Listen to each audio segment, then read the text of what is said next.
What do Hollywood directors, tech CEOs, and busy teachers all have in common? Well, they need to get a ridiculous amount done with very little time, and they cannot afford to waste a second. In this episode, I am joined by Steven Puri, who's worked with DreamWorks, 20th Century Fox, and now leads a productivity community of over 34,000 people. He's bringing the lessons no one talks about, like how to actually get into a flow state, stop procrastination, and handle workload like a high-performing creative. And yes, we are going to translate those tips directly into our teaching lives. So stick around. You're going to walk away with practical, memorable tools to save you time, boost focus, and finally beat that Sunday night planning dread. Welcome to the podcast, and I'm so excited to have you on and share so many fascinating experiences and tips. For those in my audience who might be new to you, haven't come across what you do, can you share a bit about yourself and your career journey? Yes, let's make this succinct for those playing at home or in the car.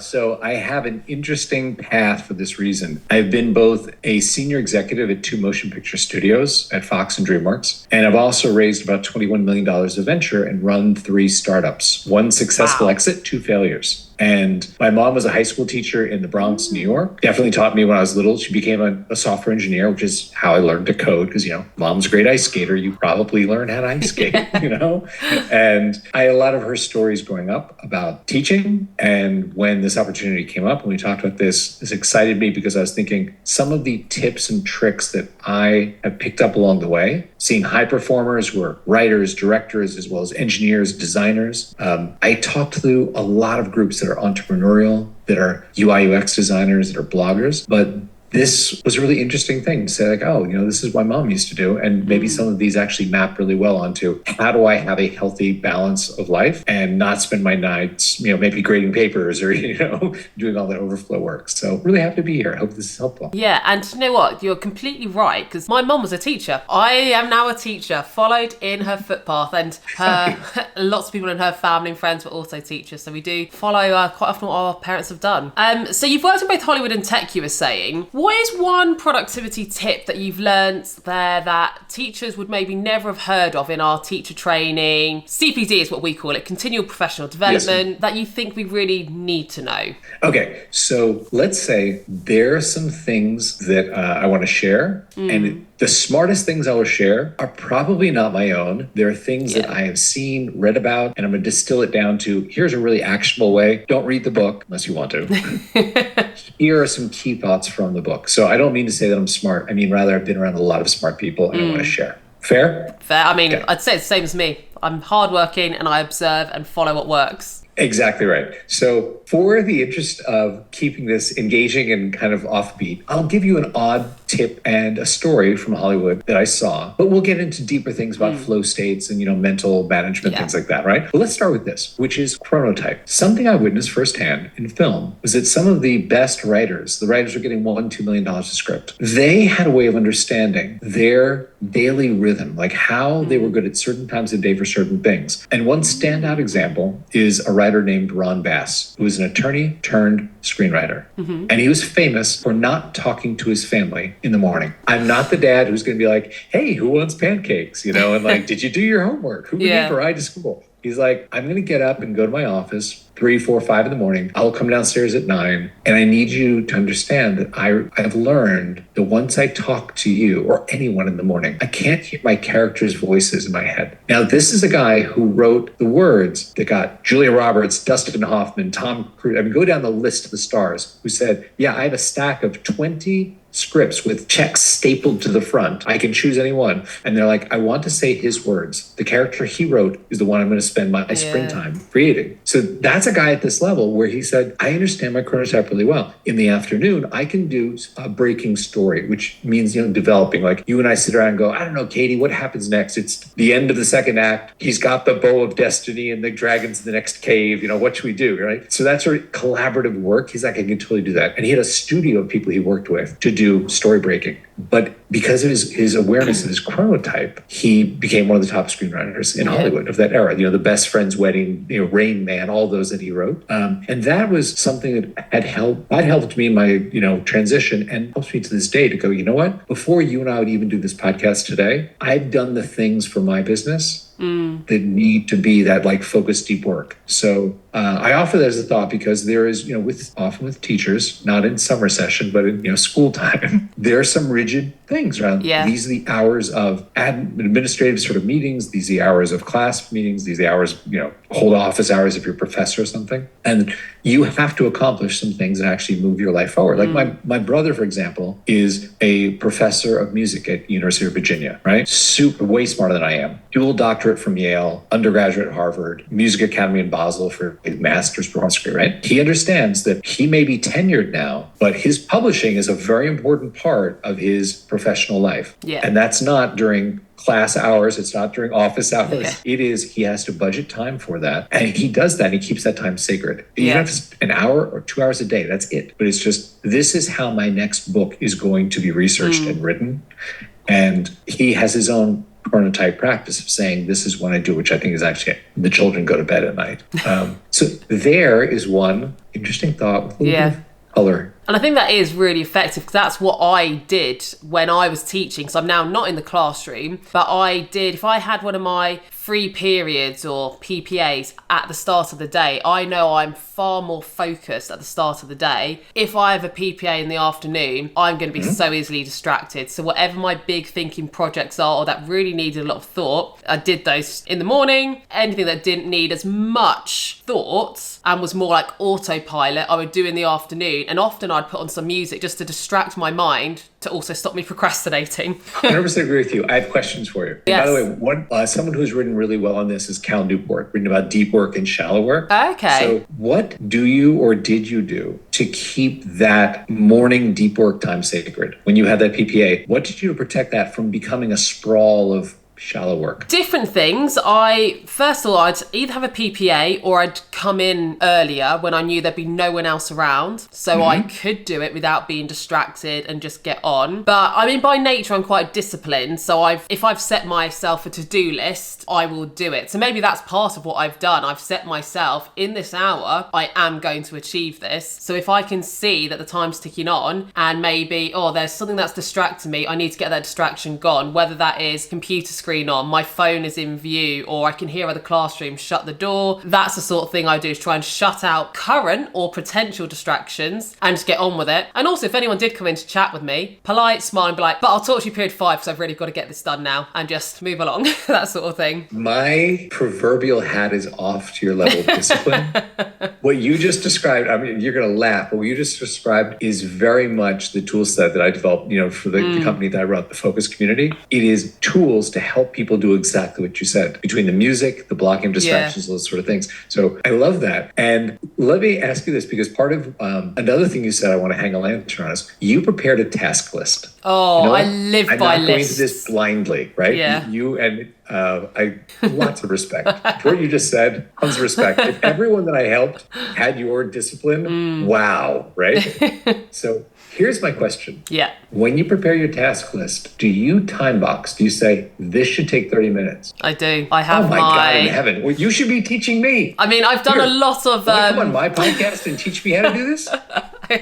By all means. But yeah, as someone who was full-time, co-parenting mum of twins and had her own business, I've personally invested time seeing what people do for productivity. So that's probably why I partly do it, because I have my 5-minute tasks, half an hour tasks, hour plus, and then we'll arrange my schedule hour by hour on the day by that. That's when I'm like my most busy, I'm better. If I've got more time, like now, the summer holidays when we're filming, I don't have as many time pressures and I'm not as productive because of it. But Parkinson's law, isn't it? So when you're in Spain, you don't have to be that productive. That's true, you don't. And I was not very productive in Spain, but I enjoyed myself. That is awesome. I just got back a friend's wedding in Munich this weekend. Oh, lovely. And I just gave myself a little moment of like, you know what, you're not going to get much done. There's going to be Wiener Schnitzel. I don't even drink alcohol, but I mean, I'm telling you, between all the events, all of the, let's go to this castle, I got nothing done and it felt amazing for 4 days. I was like, okay. That's it. You come back refreshed, so back to you. because I have another Yes. question. This is a very interesting little conversation. So what is your biggest struggle with doing deep work, with finding that focus, the stuff that moves your life forward? Like you said, not the afternoon, I've got to return emails, kind of like shallow work, but the work that actually like moves Katie forward. What's your biggest struggle? Biggest struggle for me is if I'm doing a task that I don't find that enjoyable, but I know it's going to be very impactful. So I've just got to get it done. So a main example for me is students love my entire topic videos on YouTube. Now for me, that is insanely boring to make because I'm making a PowerPoint and I'm filming myself talking over a PowerPoint for hours and then I'm editing it. That is very boring and dry, and I have to stay focused the whole time to make sure everything I'm saying is spot on. If it's not, go back. It's not an exciting job. I prefer the more creative job. So if it's something that I know is going to be effective, but it's not quite as creative and enjoyable, that's then when I struggle. Okay, so this is actually a beautiful entree or segue into talking about flow states.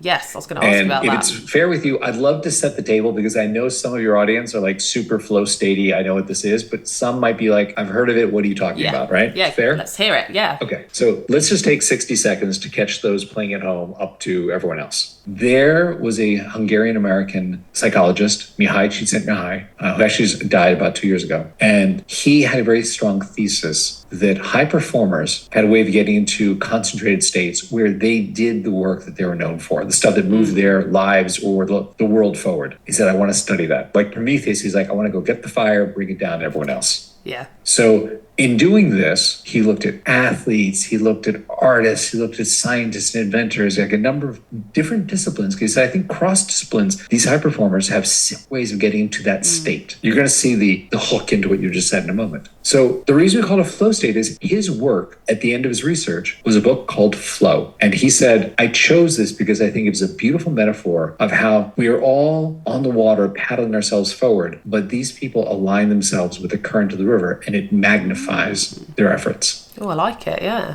So it's a beautiful thought and incredibly helpful book. So a lot of what I've done in my tech time is looked at this like as a junior Mihaly Csikszentmihalyi and seen how correct he was about the people that I've worked with that are really high performers and said, okay, how do I create for me kind of in a lazy way, like the one button, a website with one big button in the middle that gives me a lot of these things. So you got to kind of dig into like, what was it Mihaly found? And so he said, there are some conditions precedent for getting into a flow state. That state where you lose track of time, you do your best work, you look up like it's 2 hours have gone by and you've done 4 hours of work, like that sort of magical focused state. He's like, so one of the conditions is you have to believe it's meaningful. So it is, you're not going to get into a flow state stapling papers or something or doing, something like that. It's just, he said, you have to have skills that apply. So there's a famous Michael Jordan quote about when I'm in the zone, and people use many words for flow states. Right. Athletes often talk about being in the zone, right? So the Michael Jordan quote, I think, is when I'm in the zone, it's just me and the ball. In other words, the whole world is reduced down to it. I'm going to see the stands, the scoreboard, like the defenders, is that level of focus. Everything else is gone. All that matters is the ball goes where I want it to go. And he said, so you have to have skills that apply. So it's not Michael Jordan trying to paint, nor is it Picasso trying to play basketball, right? They're not going to get into a flow state. It's a source of distraction. You also have to be operating at a level that challenges you. Okay. So this again hooks into what you were talking about. He said, so it's not Michael Jordan playing with 8th graders to demonstrate how to play basketball. It is Michael in the NBA finals. It is, Picasso creating Guernica. I think he has that great quote about I was up all night. I kind of forgot to pee. I didn't eat or drink, but hey, Guernica, do you like it? Like, what do you think? Over the course of 14 days or something. But so it's interesting that he said, you have to be challenged because when you talk about, you know what, this now has become a rote process for me. Like I know exactly, I have the slides, I talk over them, I edit them. So it's hard to get into a flow state. You have to force yourself through it because you're like, I must eat my broccoli. I love broccoli. Okay, so do I. But most people don't. What do you not like to eat? Oh, I like to eat everything. So food's probably not a good one for me. But if I don't know actually. Interesting. Sauerkraut? Oh, I like that. Like it. Have you ever had natto in Japan, like sticky beans? I have not, so I don't know. Should you have it, you will dislike it, and you'll go, Steven told me That's what I don't want to eat, but I've got to, yeah. Okay. Yes. By the way, if you're non-Japanese and you like it, it is like everyone in the restaurant will be like, oh my God, that's so bizarre. Tristan like this, right? Okay, so back to our topics. The people at home are like, what is it? Why am I? Where's their flow state gone? Come on. Right. So let's get on this. So I think we've established like some of the concepts of flow states. Obviously, there are more. Yeah. This is not a 2-hour long podcast about flow states, but it is something to say, hey, if you want to have that experience of looking up and going like, wow, I'm done. It feels really good. As you've talked about, in your pod, I'm not going home tonight and spend the rest of my evening just grading papers or something, or marking papers, whatever you call it in UK. Then you want to find ways to harness this. Yeah. And it is achievable. And that's what Mihai really said. He's like, I want to, as much as possible, measure this, record what it is, and then make my findings public. And it was an incredible gift that he gave to us. And I'll tell you, for me, not being a teacher, but being someone who likes to teach, I first experienced it before I knew the term flow state. Okay. I was on a flight from Austin, Texas, where I live, going to San Francisco to be with my team. I had some designs I needed to do to illustrate an idea for a feature. All right, I want to kind of show everyone, hey, you should build this. Got on the flight. There was no Wi-Fi. We took off. We landed 15 minutes later. Clearly, an engine fell off. They're not telling us. We're landing. There's some emergency landing in Dallas, right? No, Mr. Puri. 2 hours and 40 minutes went by. Wow. And I had absolutely no conception. I couldn't tell you if the drink cart came by, but my designs were done. And when I got off the plane, I did not have to run through the hotel lobby to grab some food to take it to my room to try and finish my slides. It was like, oh, I can go to dinner. Let me see who's around to go to dinner. It felt really great. And I was like, what was that? Where I was just so focused. I did really good work. Yeah. It was contained in the time-boxed flight, right? And that's really what I want in service of what Mihai tried to do, to continue to share with people. And that's another tip when you say like, oh, you know what? I have this spot in the morning. I have an hour. How can I best use that hour? Yeah. So pick things like that. Back to you in the studio. A couple of things that come to me from this is with the idea of flow state, I'm sure lots of people listening thinking they can completely think of a task that would make them get into that state or a time where they have felt that. But what I think two challenges are, in particular, that come to mind with teaching are, number one, the interruptions, because our door is supposedly always open. So a student can come in if they have a question, or a member of staff might come in. For me as a science teacher, the lab technician might come in. And then it's just absolutely broken my train of thought, where I was up to. Then you have to get into that state again. And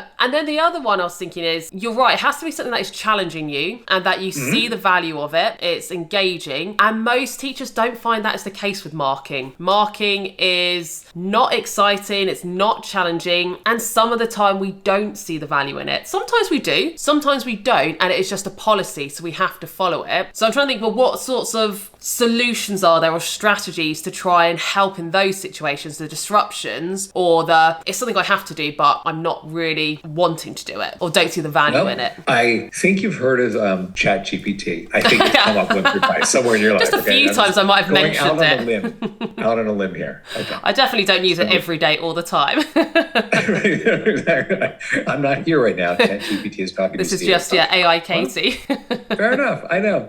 So I say that to say this, which is the part of everyone's life that is that rote sort of, yes, I must verify that these answers match the correct answers or subjectively grade them on a scale of how correct I think they are in a subjective way, right? There's that. There may not be great solutions to that other than it just needs to get done. So I'm not going to be able to, I'm not here to say cold fusion is a thing. I'm saying, who knows? Maybe someone else will have that. But I am here to say this, which is, I think the way in which LLMs in particular, like people use AI, often they conflate that with just large language models. Yeah. And large language models are interesting in that they're essentially like a glorified version of autocomplete. You use Google and it starts to typing ahead. That's basically the way they work, is they're probability engines saying like, oh, if this is the next thought, there's a 62% chance the following thought will be this. And they sort of follow that logically out to create paragraphs or papers. Yeah. So the application of that can be very lazy and can lead to a lack of engagement. I'll give you a strange metaphor or analogy. If you were to approach like Usain Bolt and say, hey, guess what? We have this robot that can run slightly faster than you can run. Why don't we have it run and you can sit here with us and we'll watch it? Not super interesting to the fans, not super interesting to Usain, right? Yeah. But if you were to say, hey, you know what? We actually used AI to understand your foot and we have a shoe that might fit just 1% better. Maybe you could shave like half a second off your time or something. Is that interesting to you? Super interesting to Usain, super interesting to the fans, right? Yeah, definitely. So that thing is a multiplier of effort. I think is a very interesting way to say, okay, I'm going to do the thing. I'm going to run on the track and try to beat my time. You're not taking me off the track and having a robot run. Like the robot is not grading, but are there ways in which this can be more interesting, more engaging, or some of the most rote parts of it get done for me? And that is super interesting to discuss in its own sort of chat way with a LLM, Yeah. like ChatGPT, Claude, Gemini, go down the list. They all have their relative strengths. So I think there is that. However, let's return to the beginning of your question, which is, hey, Steven, people walk into my classroom when I'm in my focus time and I'm like, hey, buddy, like, what do you want? I'm trying to focus. So there is a bunch of research, hard, fast, scientific data. It takes 15 to 23 minutes to fall into flow. You don't sit down and you're like deep in, right? It takes a little time. Things that help are often music. As you know, the platform I built, I happen to have a lot of friends who are film composers. Yeah. With 1,000 hours of original music designed to scientific sort of best practices, 60 to 90 beats per minute, ambient, non-vocal, melodic, certain key signatures. Like there's a lot of research around this kind of middle of the road. This helps most people fall in. Yeah. We all have the odd friend that listens to like 90s West Coast gangster rap. That's what really gets them focused. God bless. If that's what works for you, like do that, do it all day long. It just makes me want to sing along. Yeah, same. So right, exactly. Why do I know the lyrics to this song? I'm not proud. So if you get interrupted, it takes you another 15 to 23 minutes to get back, right? So that is why I used the term sacred earlier in our chat, which is there is something around that. We have to say, if I'm going to erect a fence around this and say like this plot of land is actually beautiful, it doesn't need to be trampled. You don't have to take a shortcut through here because it's faster for you to walk over my grass and ruin it. Then you have to enforce that. And I don't know, there's a scale of how well you can enforce that as a teacher because you have to be available, but also can you say, like, hey, this time, if I get interrupted, I'm going to lose half the session, right? If I'm going to accomplish this thing in 55 minutes, whatever I have before the bell, then I need to do it in this way, but maybe I can make myself available for that synchronous sort of in-person interaction at a different time of day. It's the best I can offer you in that regard because you really can't be in flow in like 15 or 20 minute increments. It's just work at that point. Exactly. And I think that's key because most people are going to have an hour block of time. And if they've, like you said, it takes 15, 20 minutes to get into flow, then you're interrupted, get back into it, hour's pretty much gone. And if it happens again, that's it, it's gone. So just talk to people around you saying, I need this hour, don't come in. Right. And the thing is interesting, I'll tell you this, in my own company, past two companies, where this came from is we talked about how do we have more of the staff meetings where Katie walks in and says, I was thinking about this yesterday, and everyone in the room is like, oh my God, we should do that now. Like that moves our company forward. It changes the trajectory of who we are as a company. As opposed to Katie walks in and is like, I returned all my emails. Honestly, who cares? You know what I mean? Like you did some shallow work. Good. And if every day everyone's like, return my emails, I did my Zoom meetings, and I returned my Slack messages, like your company's going to go a lot of nowhere. Yeah. Right? So how do you create a culture among your peers, among your ICs, inside yourself of, I need to do something each day that moves the world forward, moves my world forward. And we instituted a thing where we said, you know what, it seems like for most of us, the morning is when that kind of clarity of thought is available. How about we just block book in everyone's calendar from 9 to 11, focus time, and we will have a tacit agreement. No one said Zooms in that time. If I need to get those TPS reports from Katie, I'm not going to Slack her and expect her to get back to me. I'm going to expect her at 11 to go like, let me go check my Slacks now. Yeah. Right? So things like that. So if you can create that sense of like, this is what I do and why I do it, often people start to be trained to respect that and say, oh, this is our focus time. I'm not going to be able to reach you right now and get like that instant answer because it blows you from doing the thing that might move our school forward, her career forward, whatever that is. So I highly encourage that sort of train the people around you and how you work. Like you have a user interface, the same way you wouldn't expect a computer that's off to respond to the keyboard. You just are trained to go, oh, that's not how this computer works. Yeah, I think that's a great idea because being able to balance the different jobs that you have to do, if you know you do work best at a certain time of day, if you just communicate that with your department. So I'm thinking about other teachers that we'd almost deliberately go in and talk to each other to distract ourselves because we didn't want to do the job at hand. We knew they were trying to do it and we would deliberately distract each other. But maybe we would have been better off just saying, we're not going to talk to each other for the next hour and I'll see you at break time. We'll have a coffee where we'll be cheersing that we have achieved this rather than distracting ourselves. That is an incredibly succinct way of putting that.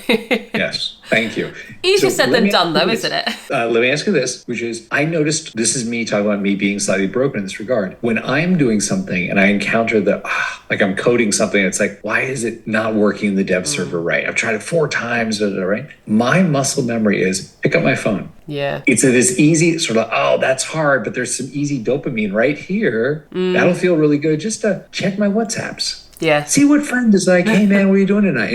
And that never is a minute. No. I'll put that for a minute and it turns into time. What is your go-to distraction? I'd probably say my phone as well. For me, it would be checking my Instagram or YouTube so I could then convince myself, well, it is work. It's part of my business. So I'm not being naughty here, but I am. So that's not the job I'm meant to be doing right now. Yes. Okay. So but phones. I'm going to share with you something that I built to help me with this. And by the way, you do not need anybody's app for this. You don't need, I'm going to tell you how I built the solution. But the important part is that it gets solved, which is I thought, what is the easiest thing for me to give me that little moment to say, Steven, who do you want to be? Do you want to be the person that's done at 3? Or do you want to be the person at the end of the day is like, oh, there you go. I was busy all day, but I still didn't get that right. So the website that we built, the Suka website, Suka means just self-fulfillment, like happy place, right? So the Suka company website, when you hit that play button, it starts the music and the timer starts. There's a QR code you can shoot with your phone. So I tap it with my phone, I put my phone down. If I touch my phone, my smart assistant talks to me and says, Steven, do you really need to be on your phone right now? And it doesn't stop me. It doesn't lock my phone, but it gives me that one choice of, who do I want to be? Do I want to be the 3 o'clock happy person or the 6 o'clock grumpy going to dinner? And Laura's like, why are you grumpy? I'm like, they're doing tough on you. So it's like little things like that. You get to choose. And we also, we made phone boxes. We call them little phone coffins with a little charging hole on the side. Sometimes it's really helpful just to have to open the box. Yeah. I have one of them. Just like this. I don't know if you can see. Oh, wow. See that? Yeah, I can see. Yeah. So little bamboo box, and there's like a little hole on one side where you can stick your little charging cable in. And I'm telling you, it sounds stupid, but putting my phone in here to charge is another thing where it's like, once I go to actually open the lid, I'm like, that's enough friction to make me go, exactly. It's just, slowing you down, and thinking about it. Yeah, absolutely. Now that's kind of linking to one side. It's not so much productivity, this, but it's interesting to know any ideas you might have around it, because there's always talk about how teachers are working long hours of the day beyond their contracted time, often during the school holidays. And there's two schools of thought around this. Teachers will have the view of that's because we are overworked, we're given so much to do and not enough time to do it. And because we care about the students, we're still going to do it, which means we do it in our own time in the evenings or the weekends. People that aren't teachers often have the thought of, well, everyone's working really hard. You're not doing anything that everyone else isn't. And maybe you aren't being productive with your time. So there's different ideas here. But I think because of that, and there's a lot of mistrust and negativity towards teachers in the media, which then means society sometimes have that thought, that leaves teachers feeling really guilty sometimes if they are not working through their lunchtimes, in the evening, holidays, to get all of these jobs done, even though they shouldn't have to. You're not contracted, you need to have a break. And sometimes it might be, I know it's my fault because I was distracted during a free period, I was on my phone, so now I do have to work in the evening, fine. But other times it might be, I've literally done everything I possibly could, and I'm still not finished everything, and so you feel guilty then if you don't work in the evenings. You've probably been in this situation before in your career. What sorts of things do you do to try and manage that guilt? Because I'm very much now going from the point of view of teachers who shouldn't be working in the evenings. You shouldn't feel guilty for it. You are going to burn out. But how can you kind of switch that guilt off in your mind? Any tips that you've come across at work? Let me begin by saying this. I am where I am in life because I have teachers who challenged me to think. And it is criminal. When you talk about the negativity, the negative energy coming at teachers right now. So much.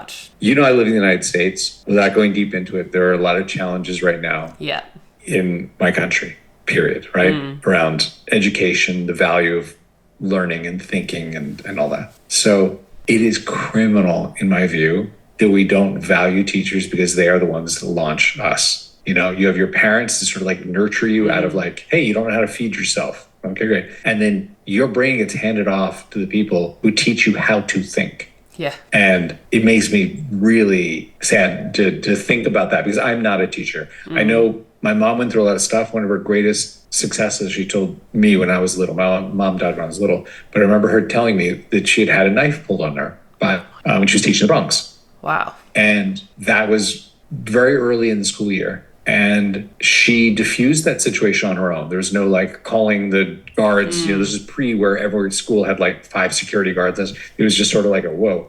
And she, over the course of the next couple interactions with this student, realized it was really about his frustration or distrust that she actually believed that he could learn. She taught science and math. Right. That he could learn this, right? And it was a pushback on my previous instructors had kind of written me off. And why do you have this expectation that I'm going to learn math? And that was so painful for him to have that incongruity, that cognitive dissonance around, I'm an idiot. I've been told I'm an idiot. I have no future. And you're trying to teach me how to do this, right? That one of her biggest emotional wins was at the end of the semester. He did graduate. Like, she got him to the point where he got over the view of himself as someone who was incapable of doing this and passed. And I can't imagine, like, I'm about to have a child in a few weeks. I can't imagine not having a relationship with the people who are going to mold my child's mind and challenge him and eventually our daughter to think and not want to support them. So I'm off my soapbox, but I'm the kid of a teacher. Like, let's go from there. So let us return to your question, because I've strayed a bit from your question.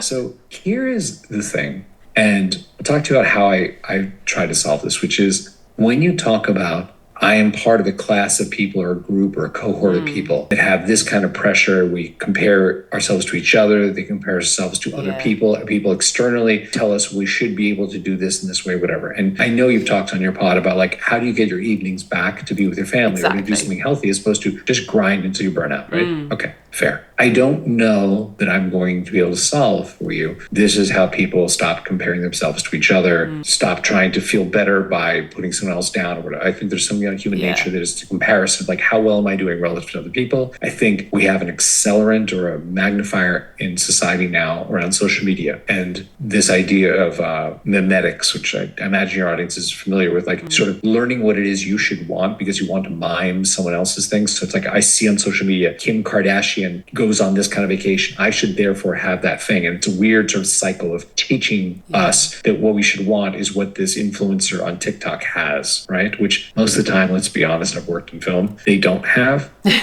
is completely created for, staged. So here's the thing I can offer, though. If you want to commit to yourself to say, how can I improve what I do? One of the things that I wanted to build so I could learn about myself, right? Because if you can measure it, you can improve it, was as I work in Suka, there's a little live graph that as I work in a focused way, like I don't pick up my phone, I don't go on a website. Like we have a website blocker where you can say, these are the websites that distract me. And if you open one of them, again, you get a choice. You get a pop-up that says, hey, Steven, you're on Facebook. You said this distracts you. You choose, right? And I can choose, close it, get back to work, or I can say, you know what, let me do this, right? So this graph, as you work, you get points for as you're focused. You lose points when you do pick up your phone, you do go on ESPN or Etsy or Amazon or whatever the hell it is, it distracts you. And as you do things like Katie has a task list where she declares her tasks, you get points for organizing your tasks. You get points for time boxing, for finishing your tasks on time, right? Within the time box. And as time goes by, I hope you get better. The reason I say this is you can click on any session you did in the past and you can scroll your cursor across this graph, and each 5-minute increment, it will tell you what you did to earn or lose those points. And I thought this was really helpful for people, and it's helpful for me because I noticed, like, for example, after about 30, 40 minutes, I would get this dip in my curves, and I started scrolling my cursor over it, and it would tell you, oh, this is when you opened your phone. This is, and I was like, oh, so something happens for me where I hit this wall at like 35 minutes. How do I overcome that? How do I become self-aware, which is, with any addiction, the first step is going, I have a problem. It's called this, right? It may be called social media addiction. It doesn't have to be called like heroin, right?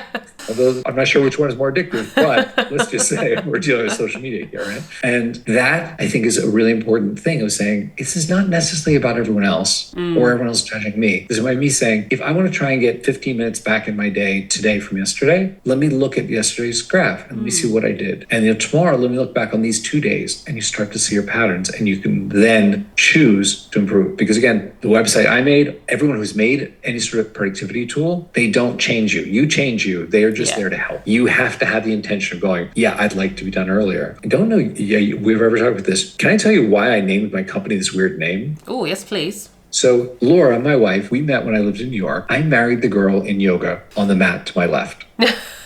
That's I was with her amazing. for like 3 or 4 months. One night we went to dinner. Now we're married, right? Oh, We have a daily yoga practice. I love this. It is my moment during the day of like a spiritual and physical sort of like thing, right? And it yeah. gets me out of my head. For our honeymoon a couple years ago, we went to Bali, which is a great place when you do yoga. It's like, go hang out, Absolutely. do yoga, eat some food, hang out on the beach, right? So as we're going there, I had a working version of this under a different title. And I was like, I really need to find like the real name for this. I think it's evolving to the point where this is what I'm going to do with my life. Amazon is not called like bookstore. Like Nike's not called like shoe company. You know what I mean? Yeah.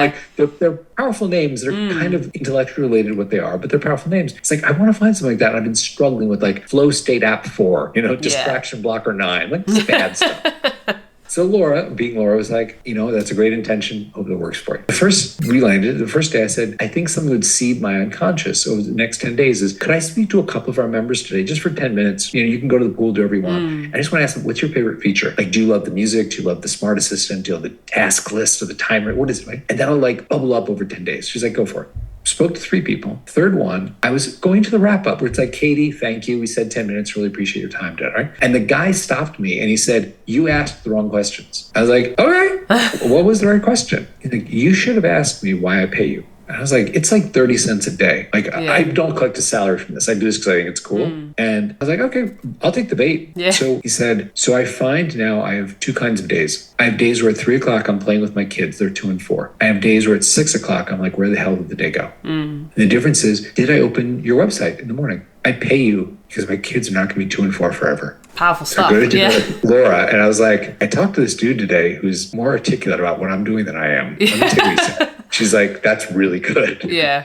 So we're going to bed. She looked at me. She's like, in yoga, we hear all these Sanskrit terms about like prana, life force, and karma, and dharma. She's like, he described you sukha, that feeling of when you're in your lane doing what you're meant to do and you're good at it, you can do it with ease. That's what he's describing to you. It's not about the tool. It's about he wants to get to that place where he is in control of his life again. And at 3 o'clock, he's playing with his kids. And I was like, that's it. And I bought the Sukha company website that day. We were going to bed, bought it on my phone. I'm like, done. That's what we're going to call it. Love it. That's ultimately what I want is for you to bring this all the way back to your question. I want for someone who says, you know what, I want to have that feeling of, I want to play with my kids at 3 o'clock, not be frustrated at 6. I want them to have a tool that helps them get there. And that's about measuring yourself against yourself. It's not about looking around. It's not other people telling you how hard you should or should not be working. So there's that. Anyway, back to you. Well, you might have kind of answered this already because I was going to start to round it off by asking if you could challenge every teacher listening to do just one thing differently this week so that they can, let's say, improve their focus while they're at school so that they do get that time in the evening to do whatever it is, family, relaxing. What would be the one thing that you challenge them to do to see if it does make some improvements that they get that time back in the evening? I tell you, there are a lot of answers to that. They're very prescriptive, like, oh, you should have your task list ready when you start work. I have a strong thesis that we all have something great inside us. And the question of this lifetime is, are you going to get it out or not? There are $1 trillion companies whose entire business model is making sure you do nothing with your life. It is literally Mark just saying, hey, Katie, could I have your life? I'm going to sell it to this advertiser. And I'll give you some cat videos. Is that a cool trade for your life? And that is their business model. So they have the money to hire the best engineers, the best UI UX designers, the best behavioral psychologists on staff to make sure they know exactly how to get Katie to do nothing with her life. And that great thing inside you will die with you. That's depressing when we put it like this, isn't it? But it's true. Yeah, that's the one that I offer is do the great thing inside you. Don't let your life be stolen. Because it's really, really easy to end up the 80-year-old guy or girl on the sofa scrolling, being like, I could have been somebody. I could have written a book. I could have. No one cares. Yeah. And do you know what? I think that was the big turning point for me because I was juggling a lot. But when I found out I was pregnant, that's when I then prioritized that I know I want to stop being this teacher that works all evenings, works weekends, all the holidays. I want to be able to change something so that by the time that they're not necessarily born, but when they're a bit older, I'm not working in the evenings. I have that time, I have that flexibility. And that was my drive to create this business that I have now. And I've since left teaching because that was my focus. That is what I wanted to achieve. And any time that I was maybe procrastinating or getting distracted, it was just reminding myself, like, what is your end goal? It's I'm working hard now, I'm focusing, but I know in a few years I can leave and then my time is up to me what I'm doing when, and I can be more present for my children. And I know not everyone's going to leave teaching, and absolutely we shouldn't, but you can take those ideas to leave your work in the classroom and have your evenings. Just focus on what's important, try and use that time more valuably in lessons, or not lessons, but outside of lessons when you've got your free time in school, so you get those evenings back. Definitely. Yeah, it's the only thing you can't buy more of. Yeah, exactly. So you've talked a lot about Suka Company. Is there anything new coming for the Suka Company, or any links or anything that you could recommend to maybe teachers that they could try out if what they've heard you talk about, they're thinking that would really, really help me from their day-to-days? Oh, Katie, I will say this. We built this flow state app so people could do that great thing that they wanted to do. And maybe that great thing is being a great parent, which just requires more time. So like you said, you're not spending your evenings doing work you could have done earlier. So anyone who wants to try it, it's free for 7 days. Oh, brilliant. No credit card, no funny business about if you don't cancel, we bill you. Yeah. I'm very proud of the people who do sign up after 7 days. We have a 96% month-over-month retention, because once you've been in a flow state, you're like, oh my God, I could like be done at this hour. Like, why would you go back? You know? But it requires very much what you said early, which is when you decide to use your free trial, find something you need to do. It requires like an hour to do. And then look up when you're done earlier and you're like, that was magical. But if you come and you listen to it for like 1 minute, you're like, oh, Steven got some cool music. Like, you won't really understand it. You can't get a flow state in a minute or two. So that's available. I'm happy if you want, I could create a discount for you that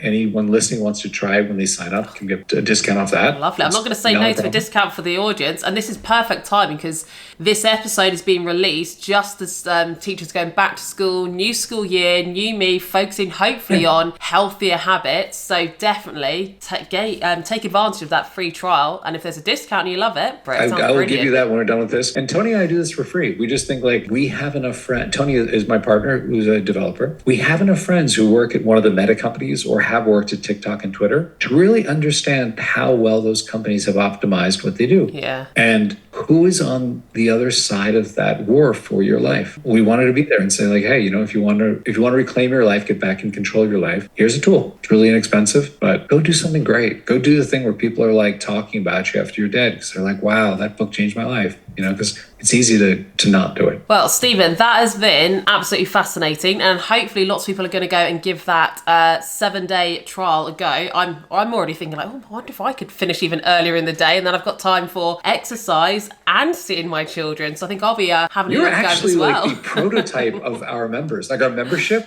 when you started our pod today and you were talking about, oh, this is kind of my productivity practice. I'm like, you're good at this. We built this for you. Well, I'll be giving it a go. And thank you so much, and thank you for your time. Thank you for I'm having sure this. everyone else would have found this just as fascinating as I have. I appreciate it. Thanks everyone for listening. And I hope somewhere my mom heard this. Yeah, absolutely. Thank you. If you want to learn more about Steven's work and get more of his insights, head to his website. I'll pop the link in the show notes. And don't forget, if you enjoyed this episode, hit subscribe, and I would love it if you could leave an Apple Podcast review to help me, or share it with a teacher friend who is drowning in planning and admin. But that's it for this episode. I'll see you next week. You bring the coffee and I'll bring the teach and tell.